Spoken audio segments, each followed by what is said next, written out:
Pengalaman pertama gue dalam berinvestasi saham, itu bisa dibilang sangat kurang baik. Jadi ceritanya beberapa tahun lalu, gue beli saham pertama dalam hidup gue.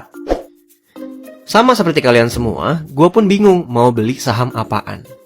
Sampai akhirnya, ada 2 perusahaan yang saat itu gue putuskan untuk beli. Sebut aja perusahaan A dan B. Lucunya, nama perusahaannya aja gue nggak pernah denger, sama sekali. Apakah gue tahu A dan B kegiatan usahanya apa pada saat itu? Bisa ditebak, tentu aja gue nggak tahu. Kegiatannya aja gue nggak tahu ngapain, apalagi produknya, apalagi laba bersihnya, dan lain-lain, lebih nggak tahu lagi. Ya namanya juga pemula kan, lu bisa berharap apa coba? Yang gue ketahui saat itu adalah saham merupakan tempat terbaik untuk investasi.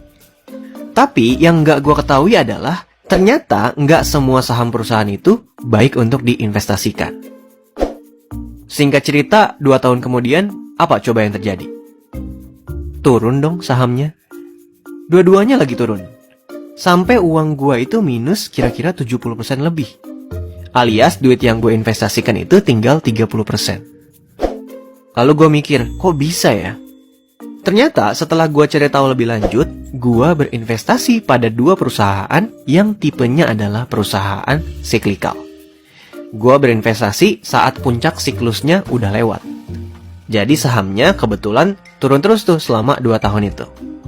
Nanti gue akan sedikit singgung tentang perusahaan siklikal. Seandainya gue beli saham yang biasa-biasa aja, dalam artian gue familiar dengan nama perusahaannya, gue tahu produknya apaan, tanpa gue ngerti tentang baca laporan keuangan sekalipun, gue cukup yakin dalam 2 tahun tersebut, ya minimal gue untung sedikit lah. Atau misalnya sekalipun rugi, ya nggak turun sampai 70% juga, kayak kasus gue yang tadi.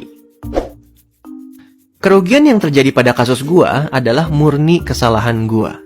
Karena bingung mau beli apaan, gue jadi milih perusahaan secara asal-asalan. Seandainya dulu gue minimal udah kenal sama yang namanya saham blue chip, gue tentu bisa terhindar dari kerugian besar yang sebenarnya sangat bisa dihindari ini. Mungkin yang lebih tepat itu bukan terhindar dari rugi ya, tapi meminimalisir risiko kerugian yang bisa terjadi.